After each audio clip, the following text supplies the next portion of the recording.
Hi everybody, welcome back to the channel. Today we are going to look at these dairy-free, plant-based creams. Not a lot else to say really, so let's just see what's what.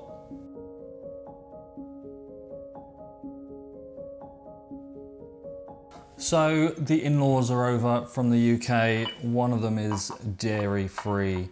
In the UK there is an excellent cream substitute. I'll put a link below if you want to use it. I mean, it's impeccable. You can use it in ice cream. Actually, to some degree, it creates better flavors or better ice cream for some flavors. It's that good. You don't have the options over here in Canada. We've got Silk, which is, I think, coconut based, must say somewhere. Ingredients: filtered water, coconut oil, sunflower oil, fava bean, protein, guar gum, sunflower less thin, and natural flavoring, whatever the hell that is. And this again, Silk, coconut base again, which is water and coconut cream, and oat base, which is water, gluten-free oat flour, and then coconut oil, fava bean protein. It's basically the same. Gallon gum. This one's stabilized with gallon gum. Natural flavor again. What the hell is that?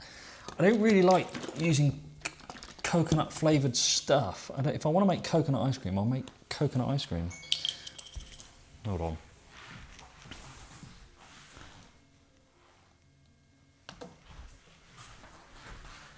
That's better. So, you know, I don't know the obsession. It seems to, I'm convinced that commercial businesses think that everyone that is following a plant-based diet wants everything to taste of coconut. You don't. There's no need to either. So we're gonna just try a little bit of each and see which one tastes better. Now obviously when you make ice cream, the cream or dairy is quite a strong flavour and smell. So if you end up making plant-based ice cream with coconut cream, then no matter what you add to it, it's gonna have this coconut undertone. And I remember going to an ice cream place in Calgary last year. Although the ice cream there is impeccable by and large, their plant-based still all tasted of coconut. And that really disappointed me. So here we go. This is the, 10.5%. This is a coconut oat based mix. Does it smell of coconut?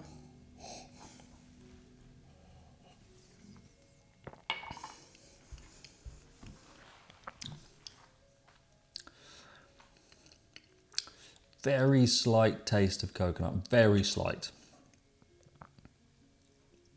It's quite creamy, mouthfeel.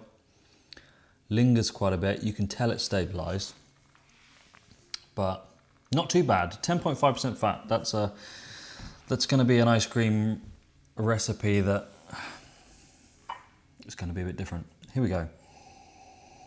Also doesn't smell of coconut.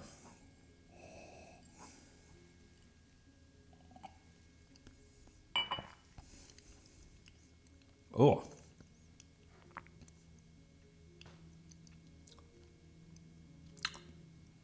Tastes weird. That's got a very strange taste to it. It tastes completely artificial.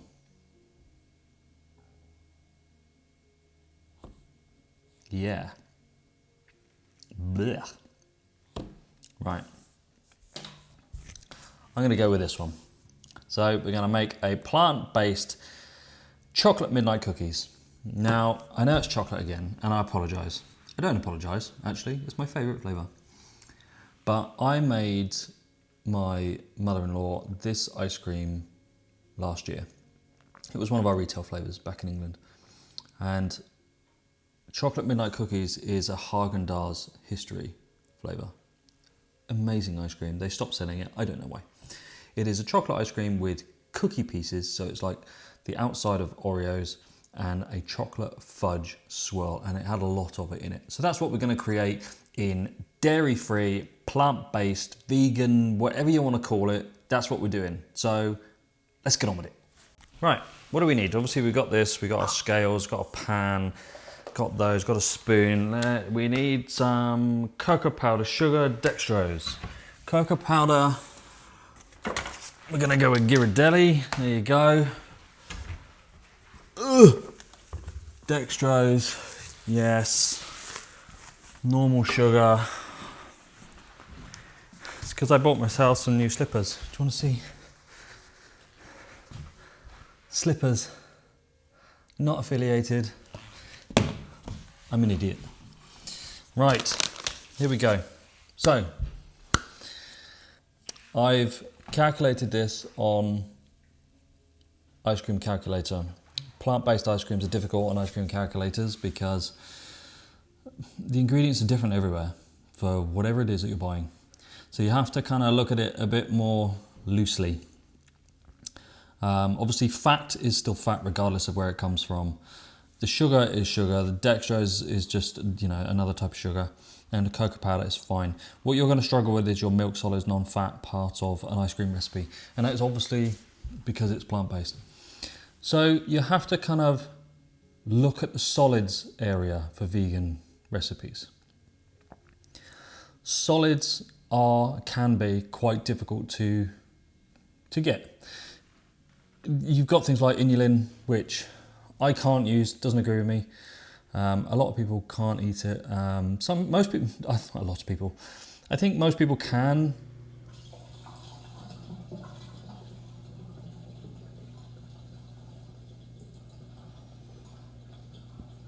Waiting for the dishwasher.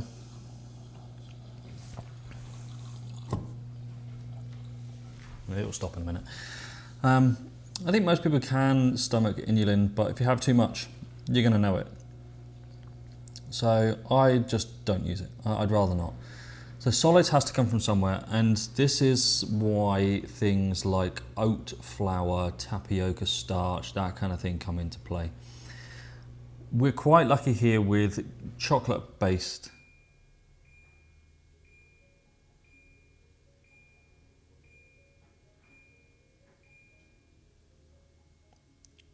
recipes because the cocoa powder is obviously a form of solids. So let's just measure it all out and get it on a hob. First things first, what do we need? Grams. We are going to need 700 grams of our dairy-free half and half. 700 grams. It's kind of like an off-white colour, like a grey, browny, white colour. Kind of reminds me of PVA glue, actually. 700 grams, 701 grams. Put that aside. And now we need, let's put our dextrose in, which is 20 grams. Probably a tiny bit more, yep.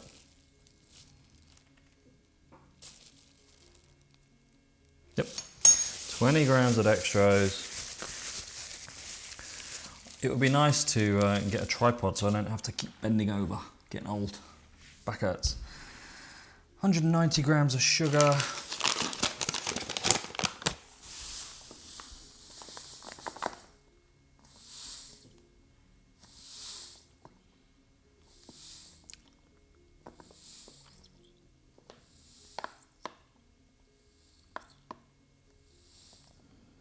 There we go.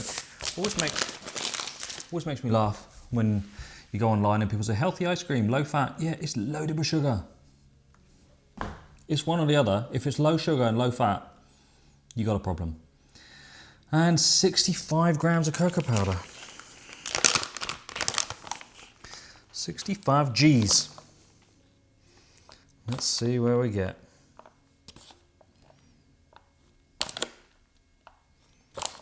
I actually really like this Ghirardelli cocoa powder. It's got a really nice kind of milk chocolatey taste to it. that's fine.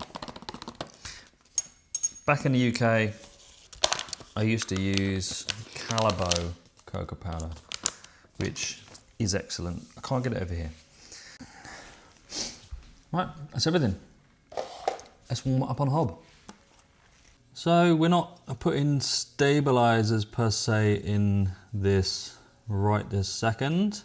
I want to get the cocoa powder incorporated first. If you really wanted to put it in before, you absolutely could. Just add it to your sugar.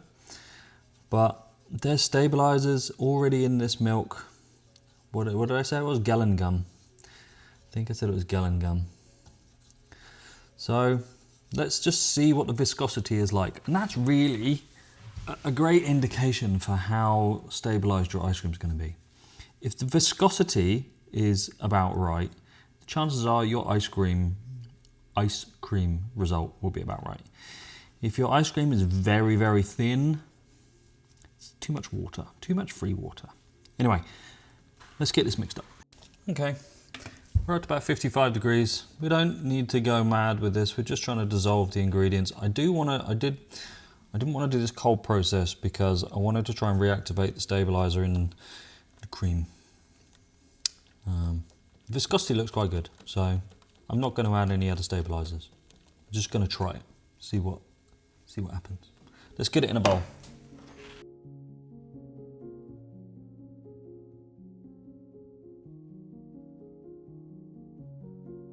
It's got a nice dark color, but not too dark.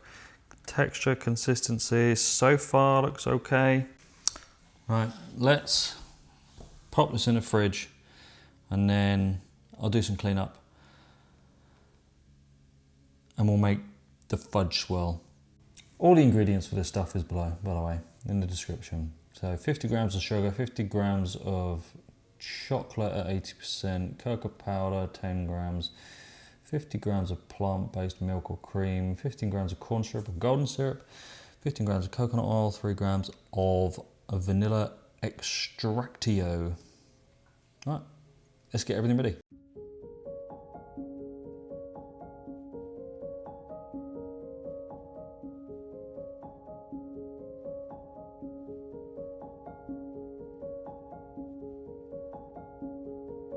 That's all right. And vanilla, we'll add that after. Right, let's get this on the heat. Tiny whisk, a little bit different with this stuff.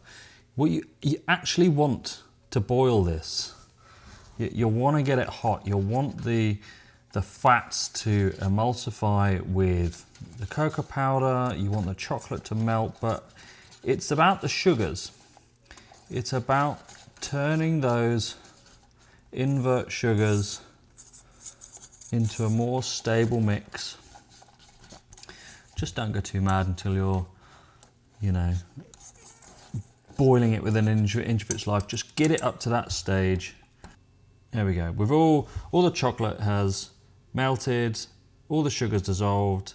I can just see some bubbles now coming up from the bottom, which means we're nearly there. And that's it. We're going to turn the heat off, take it off, and then just keep stirring it for a couple of minutes. And then we can pour it off into a container. So that's it. And what you get is a really nice, very rich chocolate fudge sauce. Doesn't matter whether it's dairy, plant-based. It tastes just as good either way. It takes 2 minutes to make. And you can do it ahead of time and store it in the fridge. So we're going to put the lid on and just leave it. This will last out on the top for days. I've had it last well over a week before. It kind of solidifies but kind of doesn't. So when you're ready to use it, stir it up. You can put it in the microwave for 5 seconds just to loosen it up, and then we'll add it into our ice cream. But for now, let's pop it to the side until the ice cream is completely chilled. Mix has been in the fridge overnight. Consistency looks good. It's considering there's no stabilizer in there. Let's put it in the machine to churn. And whilst this is churning, let's get our Oreo pieces prepped and ready. We've got our fudge ready to go. This is going to take about 15 minutes.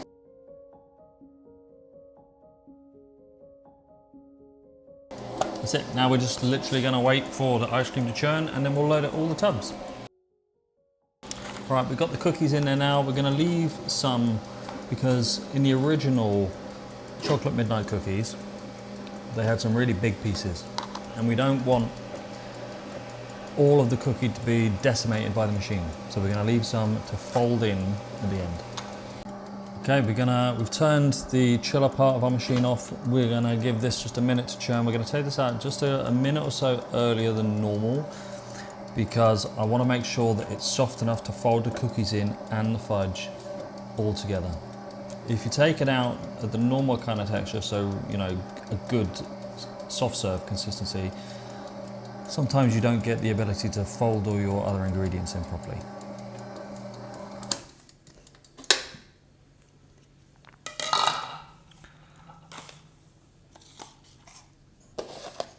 Get another container and let's get loading. So I put in 1 scoop, 1 spoonful. We're going to put in a few pieces of the Oreo. We're going to put in a big swirl of our fudge like that. Whoop. And then you can just tap it if you want to stir it in. You can. We're gonna just not stir it, we're gonna fold it like so. And then we'll do it again. And that is that. We're gonna put the lid on, put that in the freezer. Now it's gonna be overnight. It's been days since I filmed this. It's been in the freezer. It's, you know, hard. Plant-based stuff. I try not to go too mad with sugars. I think a lot of you want lower sugar recipes, but something to note is the lower the sugar, the harder the ice cream at the freezer. You can kind of do something about that with dextrose, glucose, you know, invert sugar. You can make it slightly softer, but you do run the risk of changing the balance of the recipe if you don't know what you're doing. So with that in mind, sometimes it's easy just to leave it as it is and then give it a couple of minutes. Now, whilst we wait for that to warm up, look what turned up. My bowl. This is one of the things that survived the fire with all our stuff in. So I'm quite excited to get some of this scooped up and see what it tastes like.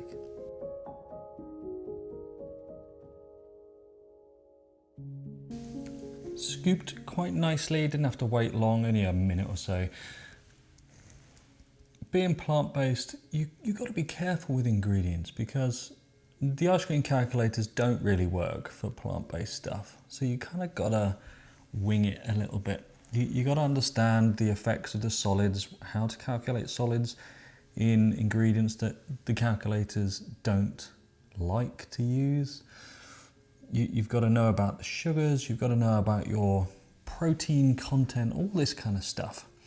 And that's how you can get a really, really good plant-based ice cream. Most people just use coconut. I hate tasting coconut that's not in a coconut ice cream.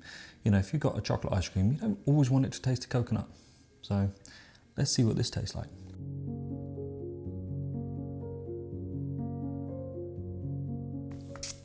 It's fudgy, it's rich, it's sweet enough. It's got that fudge ripple, that fudge sauce going through it. That soft-ish bite from the cookies. This is good. Now, Häagen did the chocolate midnight cookies, or I don't know, it had like 3 or 4 names. I did a whole video on it. I'll put a link in the description below. Might even stick it up here. It was one of their better ice creams. And as we've got visitors at the moment, and one of them doesn't eat dairy, it's an excuse to make a really good ice cream that avoids all the dairy completely, plant-based ingredients, nice and easy. So if you want to make plant-based chocolate midnight cookies by Häagen, this is the video for you. And thank you very much for watching. If you've made it this far, don't forget to like and subscribe, and I'll see you next week.